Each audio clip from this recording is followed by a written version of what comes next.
This hourly segment is brought to you by Real Estate Revealed with Randy Barcella, Sunday mornings starting at 8. This is Chicago's Morning Answer with Dan Proft and Amy Jacobson on AM 560. The Answer.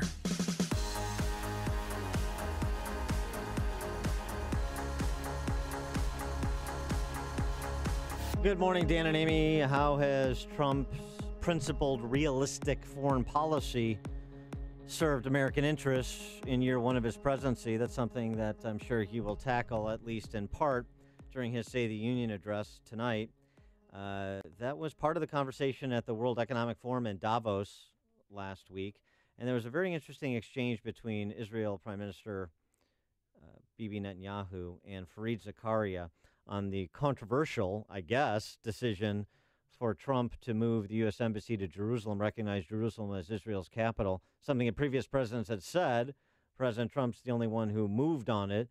And Bibi Netanyahu had this reaction to the president's decision, much to the chagrin of one globalist named Fareed Zakaria. The seat of government is in Jerusalem. This has been the case for the 70 years of Israel's existence that we're celebrating now. Jerusalem has been the capital of the Jewish people since the time of King David. That's only 3,000 years ago. So President Trump made history by recognizing history, recognizing these indelible facts of the past and the present. And under any peace agreement, you know that the capital of Israel will continue to be Jerusalem, and the seat of our government will continue to be in Jerusalem. So I think, on the contrary, he did a great service for peace, because peace can only be based on truth, on reality. And denying the simple fact that Israel's capital is Jerusalem pushes peace backward by creating an illusion, fantasy. Can't build peace on fantasy. For more on this topic and this aspect of the president's remarks tonight, we're pleased to be joined by our friend John Bolton, former U.S. ambassador to the United Nations. Ambassador Bolton, thanks for joining us again. Appreciate it. Well, good morning. Glad to be with you. So how would you summarize Trump's first year on the foreign policy front, and whether or not decisions like the decision on Jerusalem have advanced the cause of peace and stability the world over? Well, I think he's had a lot of successes, but he faces an awful lot of problems, because a number of due bills left to him by the previous administration are coming due. The North Korea nuclear program, the Iran nuclear program, chaos in the Middle East, and a whole range of other issues. But I think there's been a lot of hysteria about what Trump's foreign policy is. I think it turns out to be in the mainstream of conservative Republican thinking on most issues. That's depressing and boring for a lot of the critics, maybe for some of the supporters too. But I think that's the reality, and I think it's what we desperately needed after 8 years of Barack Obama. Well, the Palestinians are none too happy if the embassy is moved to Jerusalem.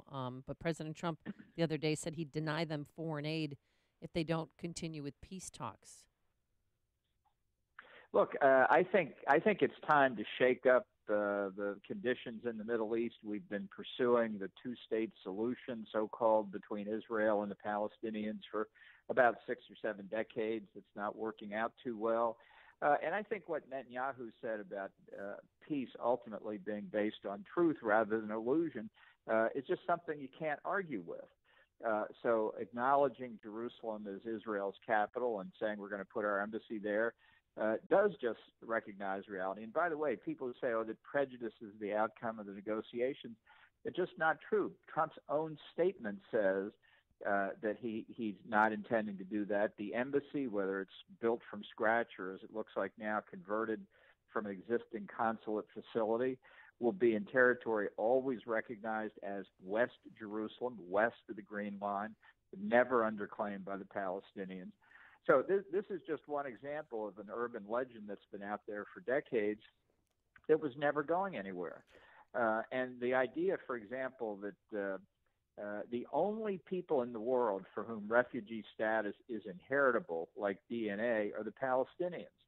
That impedes the process of peace as well. So the president withheld half of the operating budget of the UN agency that works with the Palestinians.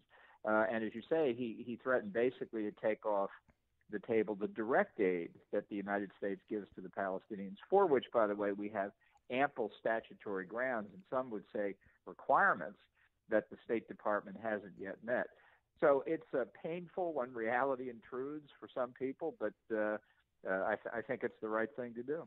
Ostensibly, the president tonight will, in listing his successes, talk about crippling ISIS. Yesterday, the Islamic State issued a new video calling on brothers in Europe, America, Russia, Australia, and elsewhere to kill them all. It's now time to rise.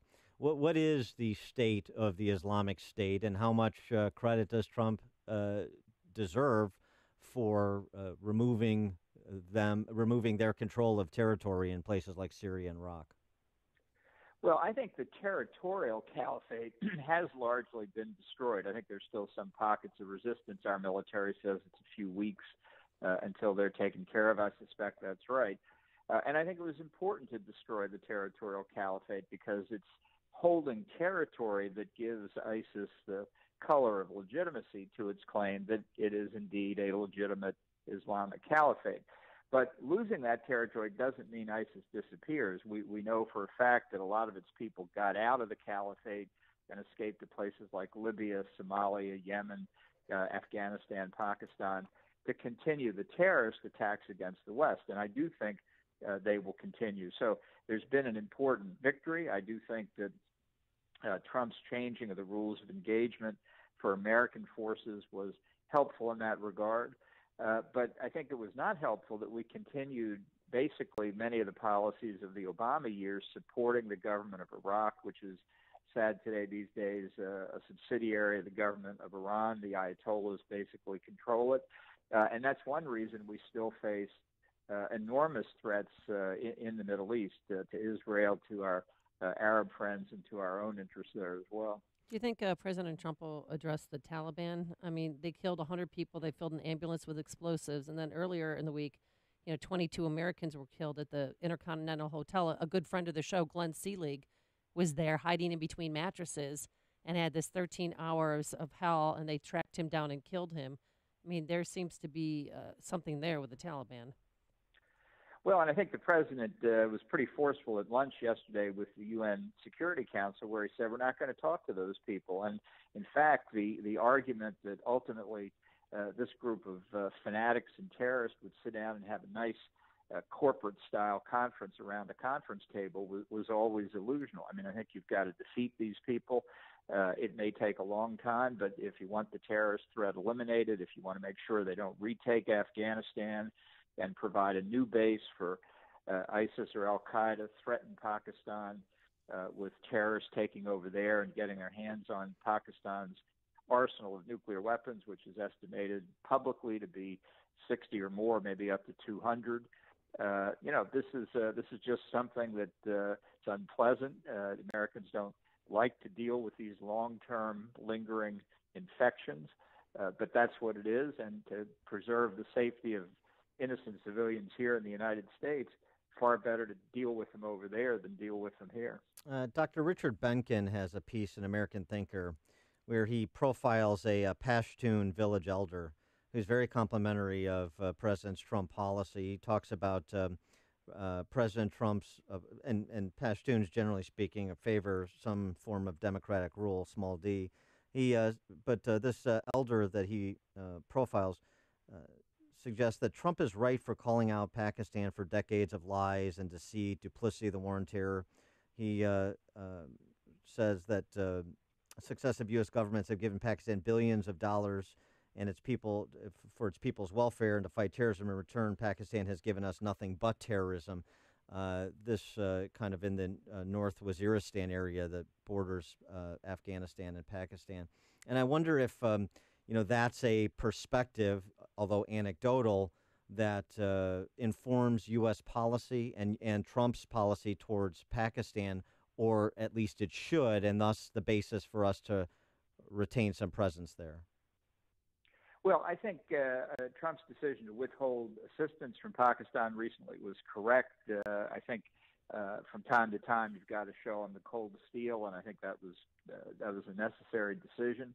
But I think it's also important to remember, as I said a moment ago, they've got a substantial supply of nuclear weapons. And if the terrorists took control, we would find ourselves with Iran on steroids. So the very difficult balance to walk. It's a country, every time you turn around, you've got to grit your teeth and think about it. I had a friend, a colleague at the State Department who once said the government of Pakistan is the only government he knows that consists simultaneously of arsonists and firefighters. And that's about right. And that's why it's hard to deal with. But, if you walk away from them, China will basically insert itself as the dominant external power. You'll have this risk of even more proliferation of nuclear weapons, and the risk of conflict with India rises as well. So it's hard, and it does require a well-thought-out strategy, which is something, again, Trump inherited basically a vacuum in terms of strategic policy regarding Pakistan, and he's still got to make one up. You talked about the prospect of Pakistan becoming Iran on steroids if terrorists got a hold of nuclear weapons. What about Iran minus the steroids, the actual Iran, and Trump, his position on the Iran nuclear deal, that it was the worst deal in U.S. history, at least at a foreign policy level. What are you hoping he says about the survivability of that deal tonight? Well, I think if he simply repeats what he said before, it'll be a reminder to everybody in Congress that he's waiting to see if they can come up with anything. I mean, I would have abrogated this deal on January the 20th, 2017 during the inaugural address because it was a strategic mistake. It was the worst diplomatic defeat that the United States has ever suffered, and it hadn't gotten any better with age.